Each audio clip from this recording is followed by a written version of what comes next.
1.5 rushing yards against the New Orleans Saints, more or less? I think he might get that in the first quarter. Listen, this is a guy that also had design runs. You saw last week with the scatterable draws and things like that. But he also is a guy that if you play cover one, he can get those draws, he can get those yardage by not design runs. So definitely, I'm going to give him over 36.5. He got young legs and got moves. Oh yeah, hit it.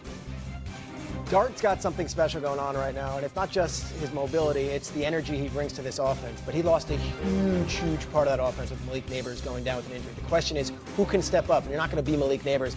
Who can step up and sort of fill that role? We've seen so many guys say next man up. Someone at the Giants needs to become that guy. Let's keep cooking. Harry, Cam Ward, more or less than half a touchdown pass against the Arizona Cardinals. I'm going more. Let there be light. I know that's what Cam Ward is saying right now at home in his mirror in the restroom, but this is a quarterback who's been sacked more than anybody in the National Football League, 17 times.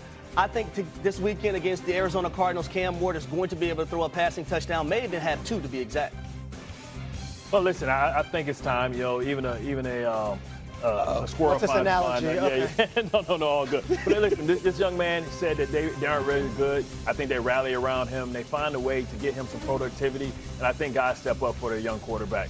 Let's go across the ocean. Bart, final one, more or less. Dylan Gabriel, 176.5 passing yards. I'm going to go under slightly. I think, listen, the good thing about when you have no tape is defenses don't know how to prepare for you, don't know what the offense is going to look like.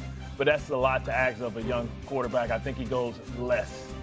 Can we not lean on Cam Schlittler from last night and know that these rookies can do amazing things in their big spots? I believe Dylan Gabriel's going to be okay. I'm inspired by all these rookie quarterbacks. I think Dylan Gabriel's going to do just fine. One plays for the Yankees, one plays for the Browns. Fair enough. Here's the recap. A couple overs and under when it comes to Dylan Gabriel. If you like these plays, we parlayed them together at ESPN Bet Sportsbook app. Look for the more or less featured parlay on the homepage and in the parlay lounge. Let's drill down on this matchup, Minnesota and Cleveland. Harry Douglas, Dylan Gabriel. You see him being able to hold on to the job throughout the duration of the season? I do. Number one, I love the simple fact that the Cleveland Browns made this change. They looked over at the New York Giants and said, man, that young quarterback Jackson Dart brings a different energy, a different aura to this organization. Let us make a quarterback change. But Dylan Gabriel, he throws with anticipation. He understands the offense, has a great grasp of what Kevin Stefanski wants to do. And at the same time, this young man played 6 years of collegiate football. He understands the game at a high level. He's very cerebral. I believe in Dylan Gabriel that he's going to be able to get it done for the Cleveland Browns this weekend across the pond. Bart, agree or disagree? I think he'll pair himself well. They're going to lean on this great defense. When you got a defense like that, you don't have to try and win the game by scoring a lot of points. You let other teams lose it. And I think when you think about all the injuries that the offensive line for the Minnesota Vikings have, Myles Garrett's going to eat. Listen, the Cleveland Browns have one of those throwback defenses that can turn your water off.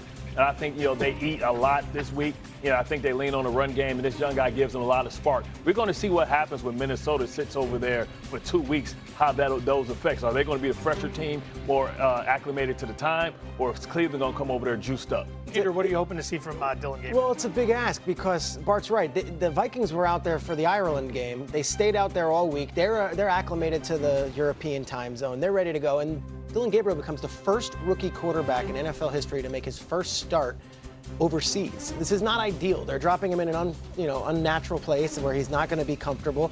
That said, what you don't know, you don't know. Maybe it's the best thing possible. Just throw him into the mix and let's go. I've spoken to Brown sources. Here's what they will say. This guy is mobile. He can move. That was something that wasn't really there with Flacco. And if Flacco's the 41-year-old veteran quarterback, what you're asking Flacco to do is limit the turnovers. Don't kill us. Flacco threw 3 picks last week. So at this point, let's give Dylan Gabriel a shot.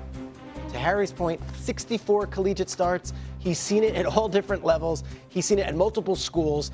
This is the kind of guy that might be ready for this ask because it is a big, tall mountain with all the things going up against him. So let me say this really quick. One of the things that I love about Dylan Gabriel, that's one of his strengths, he doesn't hold on to the football. He gets the football out quick. His offense, when he was at Oklahoma, when he was at Oregon, was all predicated on getting the ball out quickly, timing routes, and being precision in the pass game. And I love the location of his passes that gives his receivers and tight ends opportunity for yards after the catch, too. I think the Browns plus 3.5 is the play here.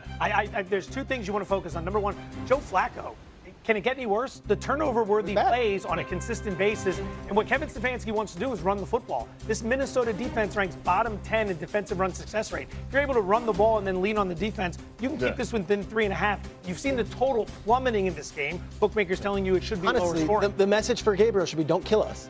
Don't kill us. And I don't think he will. And did the shoe fall off of Carson Wentz's foot yesterday when you talk about the 2 interceptions and 6 sacks? Is he going to start seeing ghosts again and turn back to who he used to be before we saw him this year? Oh, that Minnesota offensive line is banged up. He's going to be under duress, betting on an interception as well. This team is too talented for them not to figure out another way to win, even with Cooper Rush at the quarterback position.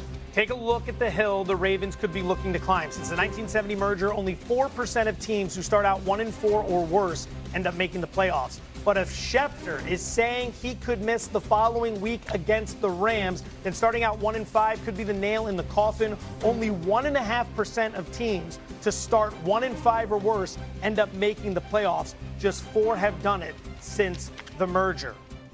Harry, Ravens, are they toast without Lamar Jackson against the Texans? I believe they are. And Bart, you said this is the Baltimore Ravens. No, this is not. The Baltimore Ravens that we've seen within the first 4 games of the season, this is not the Baltimore Ravens that we are accustomed to seeing. We understand that culture meant something. That culture and that DNA is no longer on their side, in my opinion. Their defense is just about the bottom half of every statistical category that you want to bring up. But at the same time, Lamar Jackson accounts for a majority of their offense. Running the football, passing the football, it's the unscripted plays that he has the ability to be elusive and create for his other guys amongst his offense. But I'm looking also at the team that they're going against. They're going against the Houston Texans, who are in a desperation situation as well. That defense with Will Anderson Jr., and then you have Danielle Hunter, and then you got Derek Stingley Jr. in the secondary. I don't think this is going to fare up well for the Baltimore Ravens this weekend. Peter, they're sitting 1-3. Is this a must-win game for the Ravens? No.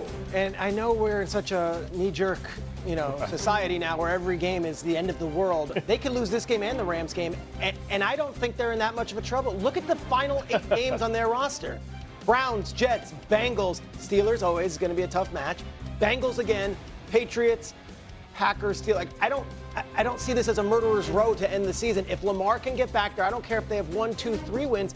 It's still going to be the Ravens in the end in January that we're talking about, giving everyone heck in the AFC North. I look at that division. The Browns aren't going to be winning that division. The Bengals aren't going to be winning that division as is right now. It's going to be them and the Steelers, and I don't know, are the Steelers running away with this thing? I'm not so sure about that. Brand and culture always matters, right? And the Ravens just need to remember who they are. You said something very important. You said that Lamar accounts for, 70% of their offense. That's the problem right now. Because when you look at it, they have one of the best running backs in the game. He only has 8 carries this season, right? He had 8 carries in the last game. He only has 49 carries this season, right? You talk about Lamar Jackson has 21. Listen, this is a team with a great pair of running backs. This is a team with a great pair of tight ends, maybe the best in the league paired together. 2 of the best receivers. Lean on them. And maybe it may take Cooper Rush being a quarterback to show them that they can win in different ways.